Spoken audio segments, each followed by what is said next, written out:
Bismillahirrahmanirrahim. Assalamualaikum warahmatullahi wabarakatuh.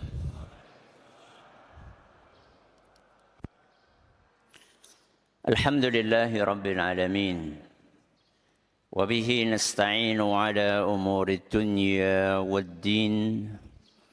Wa sallallahu ala nabiyyina wa sayyidina Muhammadin wa ala alihi wa sahbihi ajma'in, amma ba'd.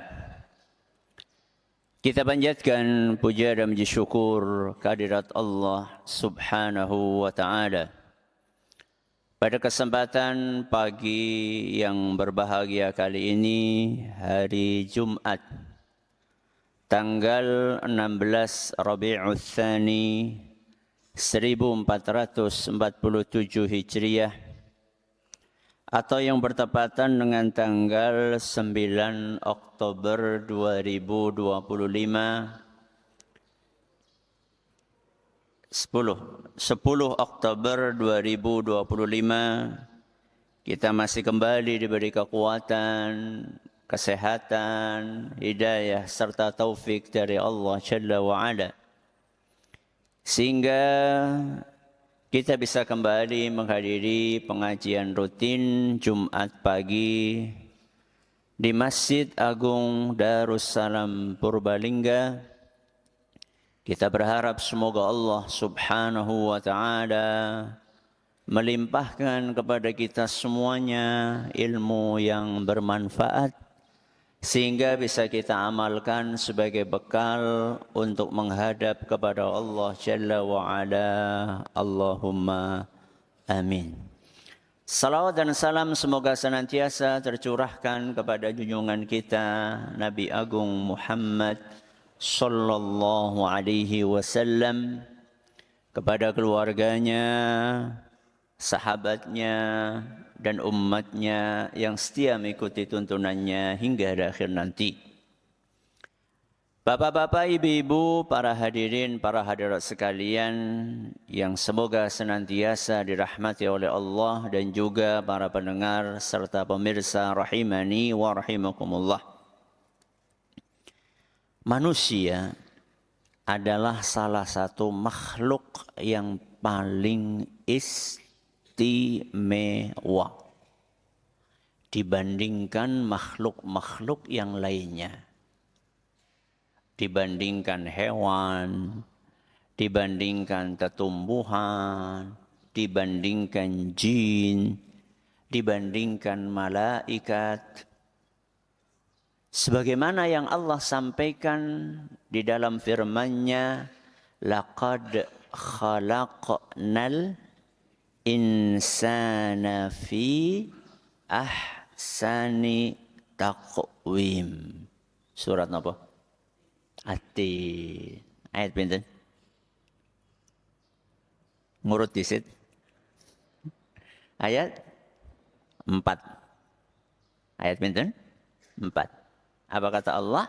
Laqad khalaqnal insana fi ahsani taqwim. Sungguh kami telah menciptakan manusia dalam bentuk yang terbaik. Sehingga kalau dibandingkan dengan makhluk-makhluk yang lainnya, manusia itu adalah makhluk yang paling lengkap fasilitasnya. Anggota tubuhnya, kemudian organ dalamnya, kemudian sistem yang mengatur di dalam tubuh kita. Coba jenengan perhatikan tangan yang Allah berikan kepada kita ini, dibandingkan dengan tangan makhluk lain, itu sing paling keren niku tangannya sinten? Manusia. Yang paling mirip dengan manusia apa? Monyet. Tangannya jenengan sama tangannya monyet bagus mana? Tangan kita manusia. Walaupun agak mirip bentuknya, tapi kan bulunya kan, ya tanggaku bewulune akeh, tapi ya kan orang kayak Monyet gini. Mata kita. Coba jangan perhatikan. Dari semua makhluk yang punya mata. Kucing. Mata kita dibandingkan mata kucing bagus mana? Mata kita. Organ yang ada di dalam tubuh kita lengkap. Ada paru-paru, ada jantung, ada apa? Liver, ada lambung, ada usus besar, ada usus kecil.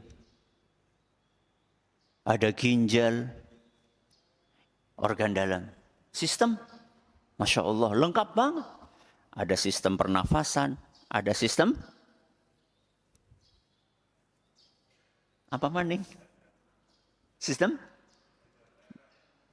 pencernaan. Bagaimana makanan bisa dikunyah, setelah dikunyah bisa ditelan, setelah ditelan bisa diproses, setelah diproses sisanya bisa dibuang. Itu kan sistem. Manusia itu tidak diragukan lagi adalah makhluk yang paling baik. Paling lengkap, paling sempurna. Cuman sayangnya, banyak di antara kita tidak menyadari itu. Tidak menyadari dan lebih parah lagi, tidak mau berpikir. Tidak mau merenung. Isinya kurang ngeresula. Isinya hanya ngeresula. Mengeluh. Kurang beras. Kurang apa maning? Kurang duit. Bojone kurang? Oke. Kurang ayu. Ya. Omahe kurang? Ambek. Ya. Mobilnya kurang? Apik. Isinya cuma kurang. Terlalu banyak mengeluh sehingga melupakan keistimewaan, kelebihan, karunia yang Allah berikan di dalam tubuh kita. Padahal Allah Subhanahu wa taala memerintahkan kepada kita manusia untuk merenungi tubuh kita. Apa kata Allah Subhanahu wa taala dalam Al-Qur'an surat Adz-Dzariyat ayat 21? Wa fi anfusikum afala tubsirun. Wa fi anfusikum, tubuh kalian, diri kalian, afala tubsirun. Kenapa kalian tidak renungkan? Kalian tidak fikirkan? Kalian tidak resapi? Jarang loh di antara kita yang meluangkan waktu untuk merenung.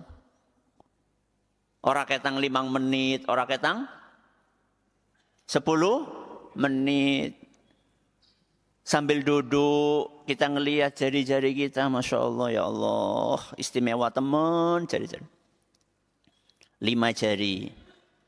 Yang tingginya beda-beda. Besarnya beda-beda. Kenapa besarnya beda-beda, tingginya beda-beda? Karena fungsinya beda-beda.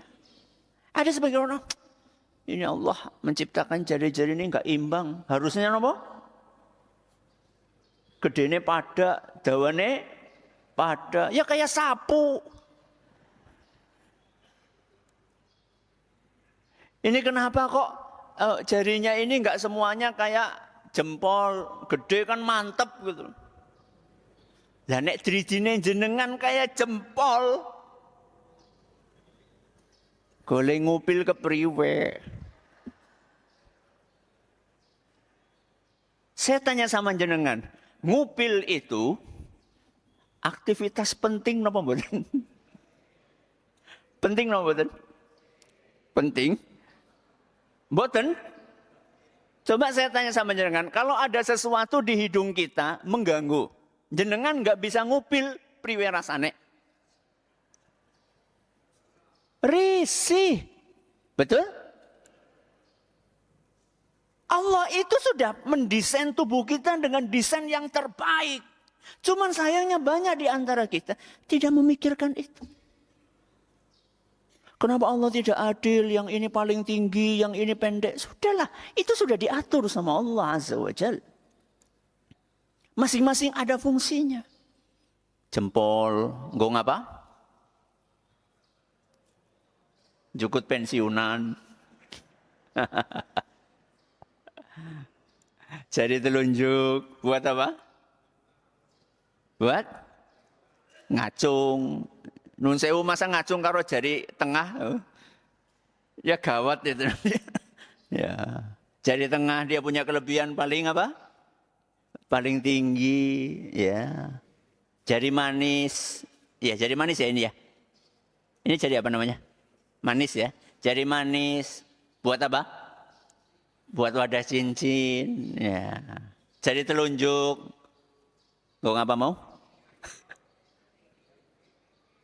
Gak ngupil, gak apa maning?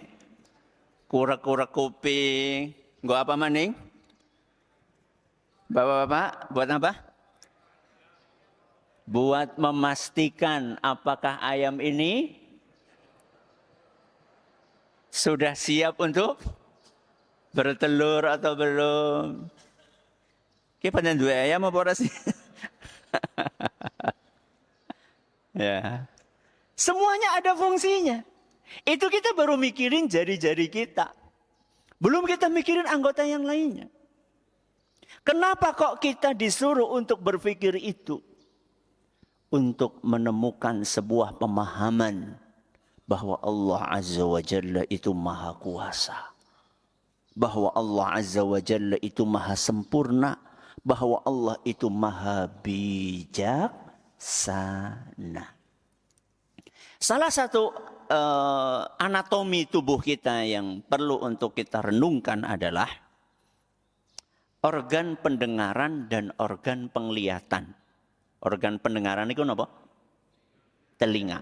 Organ penglihatan, mata. Coba kita perhatikan. Allah Subhanahu wa Ta'ala menciptakan kita punya, maaf. Organ pendengaran dan organ berbicara. Maaf. Organ pendengaran apa mau? Telinga. Organ bicara? Mulut. Coba kita perhatikan. Allah Subhanahu wa Ta'ala menciptakan kita punya mulut guna berbicara. Ada berapa jumlahnya? 1. Dan Allah menciptakan telinga untuk mendengar. Jumlahnya berapa? 2. Berarti banyak apa?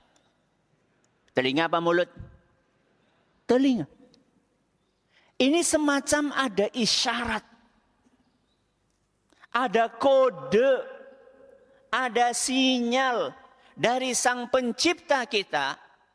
Bahwa supaya kita itu lebih banyak mendengar. Daripada berbicara. Buktinya apa Ustadz? Buktinya alat pendengaran lebih banyak daripada alat berbicara. 1 sama 2 banyak mana? Ya banyak 2. Telinga kita 2, itu tandanya kita disuruh mendengar lebih banyak dibandingkan mulut yang digunakan untuk berbicara. Idealnya kayak gitu.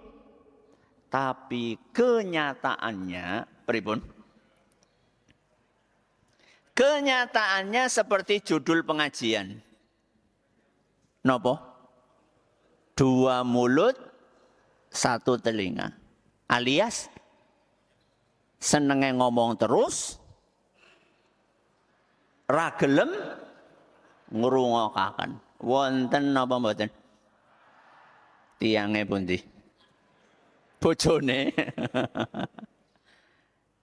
Ini sering terjadi Bapak Ibu yang kami hormati. Padahal ketika orang itu suka mendengar, maka peluang dia mendapatkan ilmu itu besar. Sebaliknya orang yang suka ngomong terus, maunya didengar, gak mau mendengar. Maunya napa? Didengar, gak mau mendengar. Orang yang seperti ini dia akan kehilangan kesempatan besar untuk mendapatkan ilmu, untuk mendapatkan kebijaksanaan. Ya. Oke. Apa contohnya Ustadz? Praktek-praktek seperti itu saya sebutkan 5 contoh. 1, dalam hubungan apa? Suami istri. Tidak jarang rumah tangga itu tidak awet dan sering cekcok gara-gara pengennya ngomong. Ra gelem rungokaken. Contoh, ada seorang istri capek ngurusi rumah. Capek mboten, Bu? Capek. Nyapu, ngepel, ngumbahi. Apa malih, Bu? Masak. Terus nyusoni. Ganti popok. Ya. Kesel. Dia pengen curhat. Pengen apa? Curhat. Kepada siapa? Ya kepada suami. Masa kepada medsos?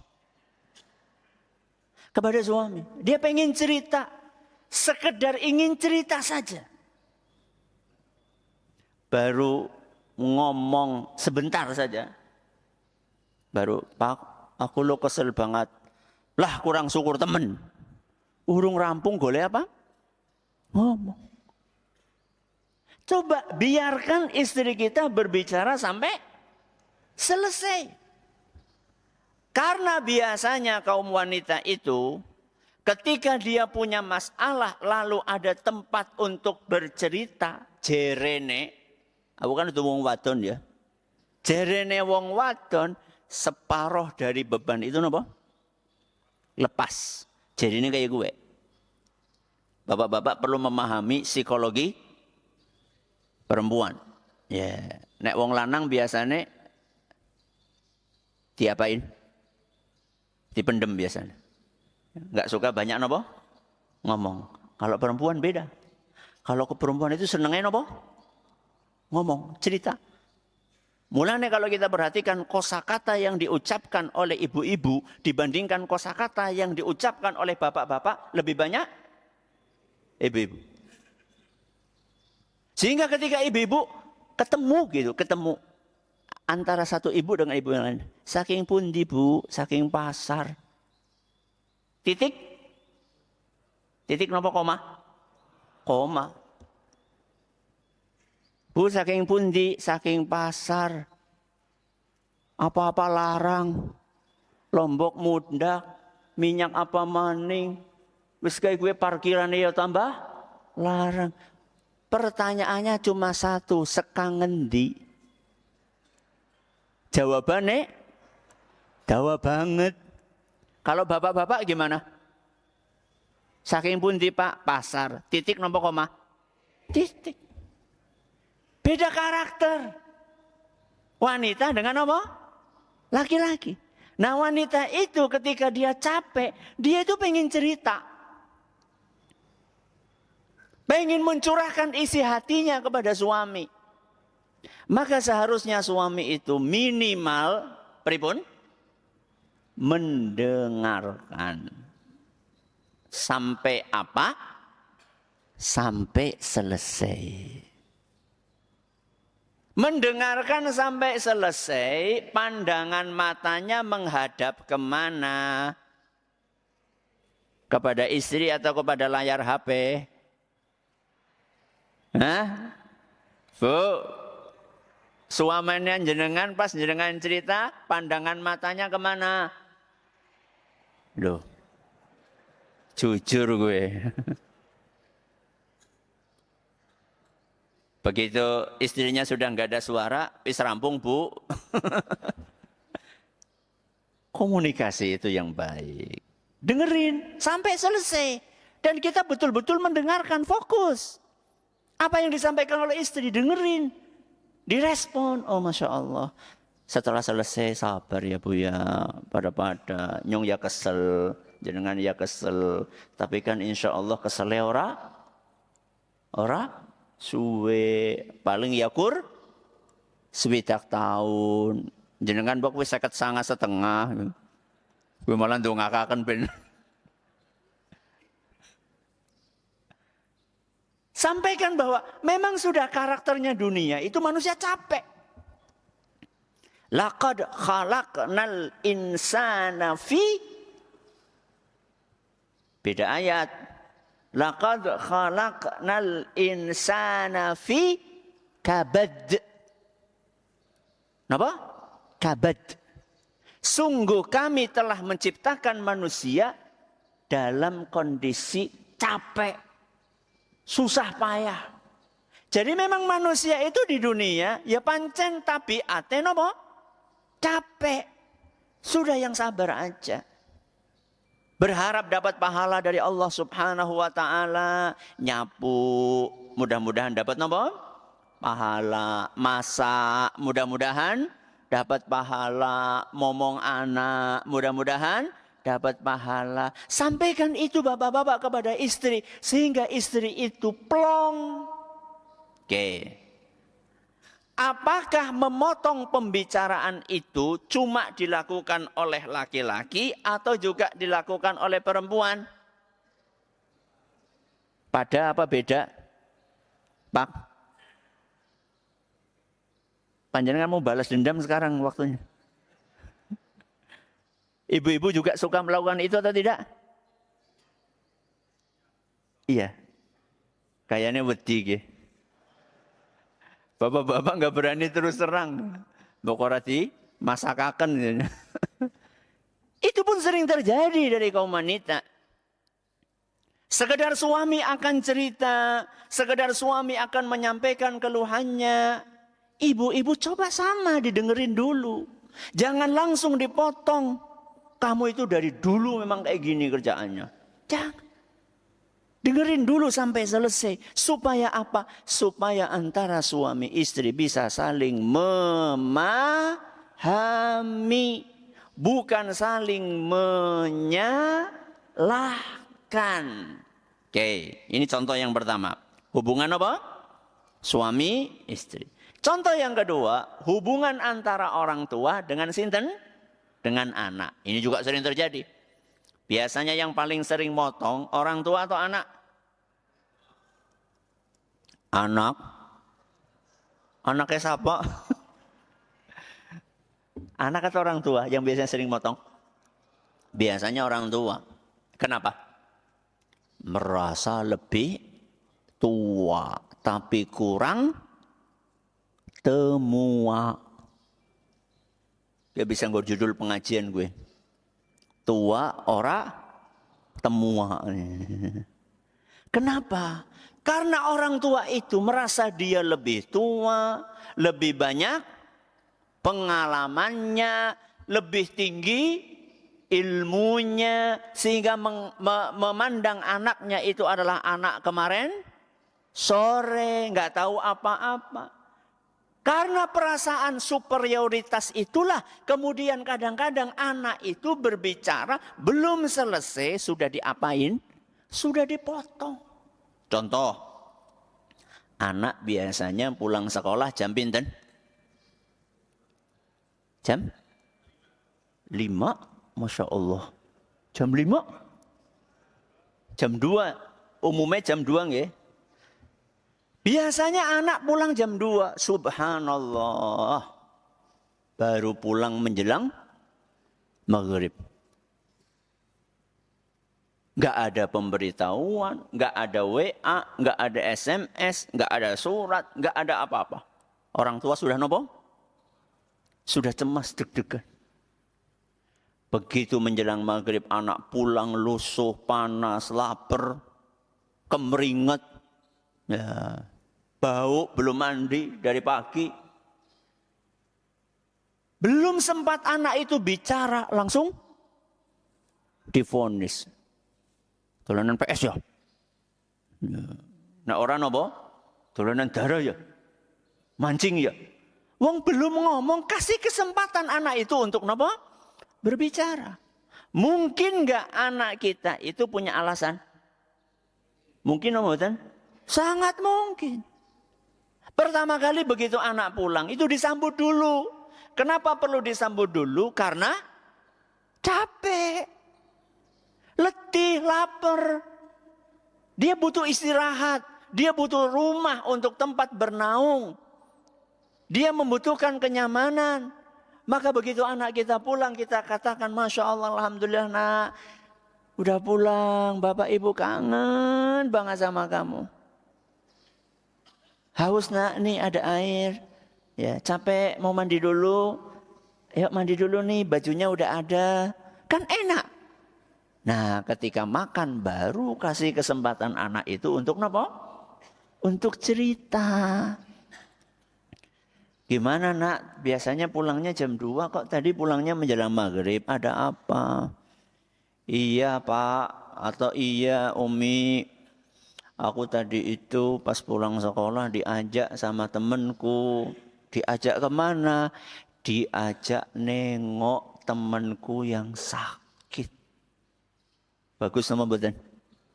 Bagus. Loh kok bisa lama banget le? Tempatnya jauh. Sekian kilo. Masya Allah. Terus di sana ngapain?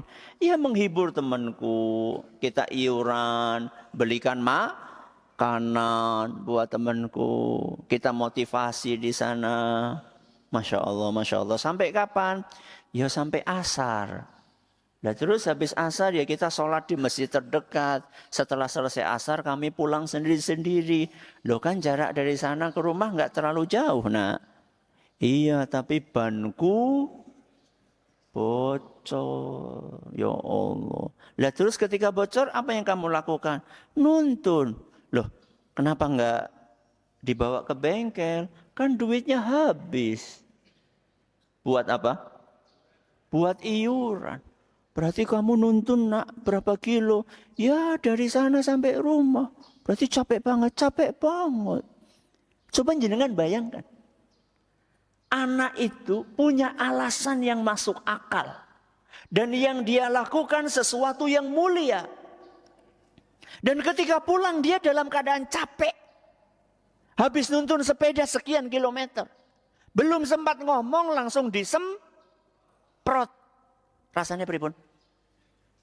Sakit. Sakitnya tuh di sini. Akhirnya anak itu merasa nggak dihargai sama orang tuanya. Itu cuma gara-gara mulutnya orang tua. Berapa tadi? 2. Telinganya 1. Mbok Yao, seperti yang saya katakan tadi, kasih kesempatan anak untuk istirahat terlebih dahulu. Kasih anak untuk makan dulu, kasih anak untuk mandi. Setelah itu sudah nyaman, baru biarkan anak kita bercerita. Oke, ini contoh yang keberapa? Yang kedua. Yang ketiga, hubungan majikan dengan apa? Pembantu. Atau atasan dengan bawahan, atau bos dengan karyawan, atau pejabat dengan rakyat. Ini pun kadang-kadang biasanya yang suka menyela dan memotong majikan apa pembantu. Ya biasanya majikan tuh, wong dia yang gaji kok. Ya. Tahu-tahu pulang-pulang, biar, nopo, pecah. Apa sing pecah? Gelas kenangan, Masya Allah. Ketika nikah 25 tahun yang lalu. Diawet-awet. Jebule pecah. Siapa yang mecahkan? Membantu. Langsung. Pribun? Marah. Dituding-tuding. Pokoknya potong. Gaji ya. Mbok Yao kasih kesempatan pembantu itu untuk nopo? Untuk bercerita kronologinya itu seperti apa. Mungkin atau tidak pecahnya gelas tersebut karena kecerobohannya majikan. Mungkin apa mboten? Contohnya. Contohnya majikannya nggak sengaja bawa gelas ada airnya sambil jalan nggak fokus terus nopo sedikit tumpah Tumpahnya ke lantai, lantai nenek, lantainya keramik. Sehingga nopo? Licin. Pembantu itu nggak ngelihat. Akhirnya dia kepleset pas lagi bawa gelas kenangan tadi. Kepleset, mak jebret, sirahe kebentus nopo? Meja, kakinya terkilir, domai maning. Rasanya gimana coba? Ngenes. Wong dia itu kecelakaan nggak sengaja. Sebabnya juga karena majikannya yang terledor. Sudah kayak gitu dimarah-marahi, nggak dikasih kesempatan untuk bercerita tentang kronologi yang terjadi. Sudah kayak gitu dipotong apanya? Dipotong gajinya. Jangan berbuat zalim. Walaupun kepada sinten? Kepada pembantu. Ini contoh yang keberapa? Yang ketiga. Yang keempat. Antara sinten? Guru sama murid. Antara ustadz dengan jamaah pengajian. Antara kiai dengan santri. Antara dosen dengan mahasiswa. Ini juga sering terjadi. Siapa yang nggak mau mendengar, ya dua-duanya. Kadang-kadang gurune yang nggak mau mendengar, kadang-kadang muridnya yang nggak mau mendengar. Gurune nggak mau mendengar, senengnya ngomong terus. Nggak pernah memberi kesempatan kepada muridnya untuk bertanya. Atau nggak pernah memberikan kesempatan kepada muridnya untuk menyampaikan pendapatnya. Karena dia menganggap muridnya nggak tahu apa-apa. Oh, belum tentu Bapak Ibu yang kami hormati. Bisa jadi gurunya melakukan kesalahan yang itu membutuhkan ada murid yang berani untuk nopo? Menegur. Mungkin nggak guru salah? Ya mungkin. Namanya juga manusia. Saya seneng loh kalau ada orang berani menegur. Ustaz, tadi keliru Ustaz. Harusnya surat anu. Jenengan bacanya surat anu. Harusnya ayat sekian. Jenengan bacanya ayat sekian. Jenengannya menungsa ya kadang-kadang nopo? Salah. Kasih kesempatan kepada murid-murid kita. Untuk berpendapat. Untuk berbicara. Untuk bertanya. Jangan merasa oh kalau sudah jadi guru. Mesti tahu semuanya. Muridnya nggak tahu apa-apa. Sebaliknya. Kadang-kadang kejadian itu juga terjadi dan dilakukan oleh murid. Wong gurune urung ngomong, urung rampung golek apa? Ngomong langsung di apa? Langsung dipotong. Dan ini sering terjadi Bapak Ibu yang kami hormati. Ya. Orang datang kepada ustadz, pengen apa? Konsultasi. Sing penting itu jenengan mendengarkan wejangan atau jenengan ngomong panjang lebar. Ketika mau konsultasi, sing penting jenengan ngomong panjang lebar atau mendengarkan solusi. Mendengarkan solusi. Sehingga ceritanya rosah kedawan. Ya. Jadi intinya apa? Begitu tanya, ketemu sama ustadz, sama kiai, sama mubalik, sama ulama. Ustadz, saya ada masalah ABC. Solusinya nopo? Oh ibu, bapak, solusinya kayak gini. Iya tapi kan, iya harusnya kayak gini. Tapi kan, bubar, tapi kan. Dengerin dulu sampai selesai. Ya. Supaya apa? Supaya ilmu itu terserap semua. Jadi ada sebagian orang itu, ketika disampaikan nasihat, belum selesai nasihat disampaikan, dia sudah memikirkan bagaimana membantahnya. Berarti orang ngrungokaken. Harusnya begitu nasihat disampaikan, oh nggih Ustaz, matur nuwun atas nasihatnya. Terima kasih Ustaz. Loh tapi kan ada yang belum puas. Kalau belum puas tanyakan lagi, enggak apa-apa. Tapi jangan sampai kita bertanya tujuannya untuk jawab. Ya, takon jawab, takon jawab, takon jawab. Ini tujuannya apa? Ya. Dan ingat, orang itu masing-masing punya kesibukan. Apalagi seorang ulama, apalagi seorang kiai, apalagi seorang ustadz yang dipikirkan itu apa? Banyak. Ya. Oke. Yang terakhir adalah hubungan antar teman. Ini juga sering terjadi. Ada seorang bercerita kepada temannya, dia punya sebuah masalah.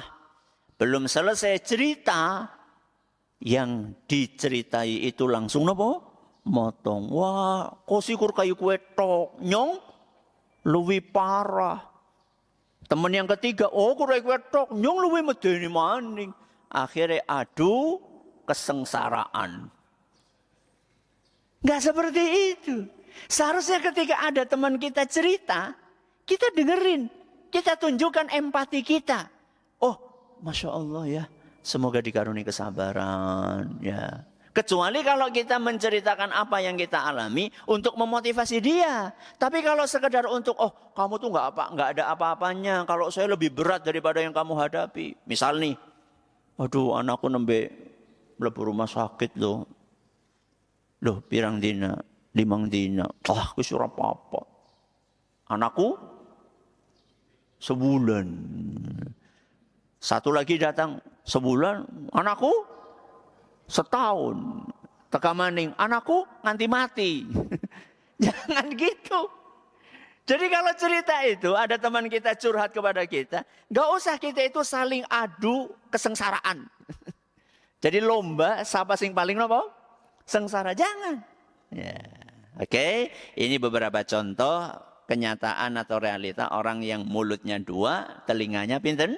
1. Semoga Allah menjauhkan kita semuanya dari perilaku buruk tersebut. Masih ada waktu untuk bertanya, silahkan.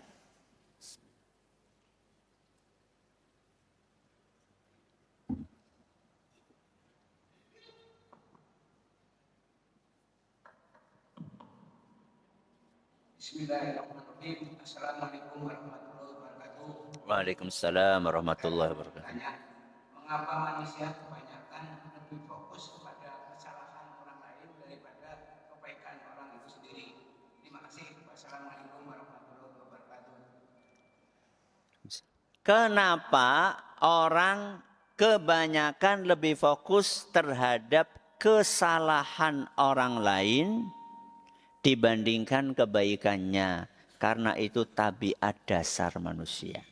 Kawan bayi. Kata siapa Ustaz? Kata Allah. Innal insana lakafur. Kafur. Kafur itu artinya kufur. Kufur itu salah satu maknanya adalah kurang bersyukur. Kurang menghargai nilai-nilai positif yang dimiliki oleh orang lain. Apalagi ibu-ibu, apalagi kaum wanita. Bukan berarti bapak-bapak, enggak. Kaum wanita ini secara khusus diingatkan oleh Rasulullah sallallahu alaihi wasallam. Kata beliau sallallahu alaihi wasallam, aku pernah diperlihatkan oleh Allah subhanahu wa ta'ala neraka. Dan aku lihat ternyata kebanyakan penghuninya kaum wanita. Maka kemudian Rasulullah sallallahu alaihi wasallam menyampaikan apa sebabnya kok kaum wanita lebih banyak menjadi penghuni neraka. Kata beliau sallallahu alaihi wasallam, yakfurna. Karena banyak wanita itu suka kufur. Suka apa? Kufur. Maka para sahabat yang mendengar sabda Nabi SAW tersebut, mereka bertanya, ya Rasulullah, apakah maksudnya kufur di sini? Kufur kepada Allah Subhanahu wa Ta'ala. Kata Nabi SAW, bukan itu maksudnya. Yakfurnal ashir wa yakfurnal ihsan. Banyak wanita itu mereka kufur terhadap suaminya. Atau kufur kepada kebaikan orang lain. Maksudnya kufur beripun. Lau ahsana ilaiha dahra. Au ila ihdahinna dahra. seandainya ada seorang suami sudah sekian lama berbuat baik kepada istrinya, gara-gara satu kesalahan, maka satu kesalahan itu akan menghapus kebaikan yang sudah dilakukan berpuluh-puluh tahun. Itulah kufur. Hati-hati nggih Bu nggih? Hati-hati nggih Bu nggih? Bapak-bapak hati-hati nggih? Semuanya hati-hati. Itu adalah karakter buruk yang harus kita hindari. Jangan cuma melihat kekurangan. Karena sejatinya orang itu punya kekurangan juga punya kelebihan. Kata Rasul sallallahu alaihi wasallam, la yafraq mu'minun mu'minah. Gak boleh seorang laki-laki, seorang suami membenci total istrinya, tidak boleh. Kenapa? Kata Rasul sallallahu alaihi wasallam, la yafraq mu'minun mu'minah in kariha minha khuluqan radhiya minha akhar. Karena ketika panjenengan bapak-bapak melihat istrinya punya kekurangan, pasti dia punya kelebihan. Sama, istri juga demikian. Jangan membenci total suaminya, walaupun suaminya punya kekurangan, karena yakinlah pasti selain kekurangan suami juga punya apa? Kelebihan. Misal nih bapak-bapak punya istri, kekurangannya apa Pak? Masya Allah, nggak punya kekurangan? Apa saking akeh? Apa kekurangannya misalnya? Kurang? Ayu? Ya wis. Kekurangannya kurang ayu. Kelebihannya apa? Pinter masak. Pinter masak. Apalagi kekurangannya istri jenengan? Kurang sugih. Tapi kelebihannya apa? Pinter manak. Gue. Ya. Saya tanya sama jenengan. Pinter masak, punya banyak anak. Itu kelebihan atau bukan? Kelebihan. Jenengan mau punya istri cantik, kaya, tapi orang bisa masak, orang bisa manak. Mau? Mau enggak? Enggak mau. Jangan terlalu fokus kepada apa? Kekurangan. Tapi lihatlah apa? Kelebihannya. Itulah yang akan membuat hidup kita bahagia. Kalau jenengan pengen pasangan yang sempurna, adanya di surga. Kalau pengen bapak-bapak punya istri yang sempurna, gue jenengane beda dari. Nang endi? Di surga. Jadi jangan berharap kita akan menemukan manusia biasa yang sempurna di muka bumi. Jadi itu sudah karakter bawaan, tapi harus dilawan. Karena itu karakter buruk. Ya, itu karakter buruk. Ada yang lain, monggo?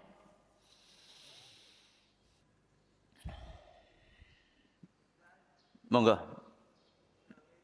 Mic-nya mana?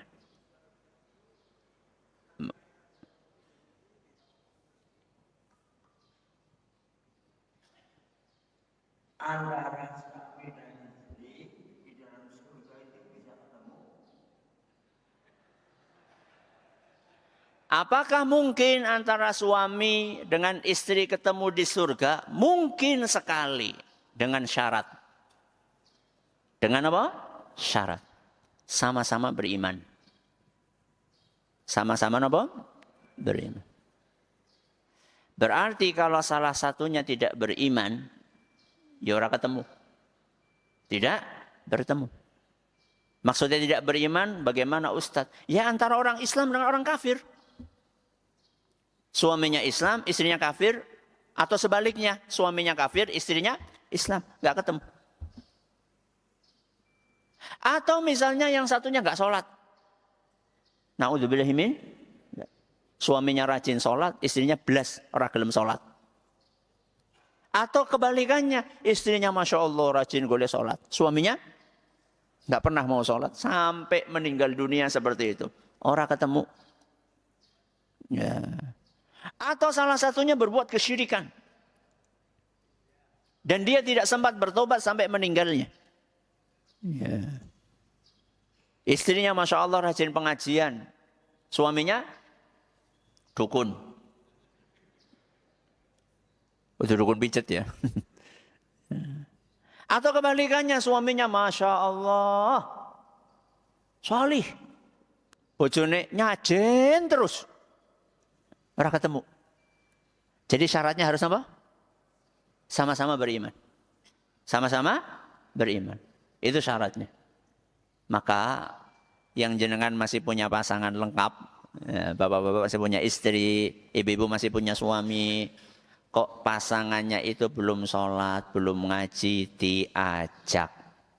Ben apa? Ben bisa reuni. Teng pundi reuni? Teng surga. Insya Allah. Ada lagi? Cukup?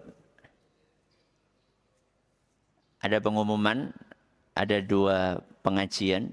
Insya Allah pada hari Ahad besok di Masjid Agung ini ada pengajian jam 7 sampai jam 8. Dan ada pengajian jam 9.30 sampai selesai. Berarti Masya Allah full pengajian. Di pondok juga ada pengajian juga. Cuman di sana khusus untuk ibu-ibu. Ya, khusus untuk muslimah. Jadi silakan bisa memilih pengajian mana yang nyenengakan ya, dan membawa keberkahan. Dan temanya Masya Allah bagus-bagus. Ini ada tema bisnis tanpa modal. Pengen jenengan bisnis tanpa modal? Nah, ini yang jam 9.30 sampai selesai.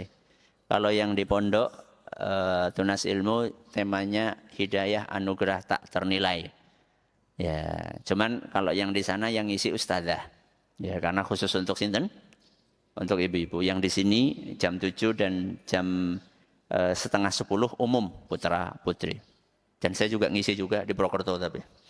Jangan Purbalingga di sini aja.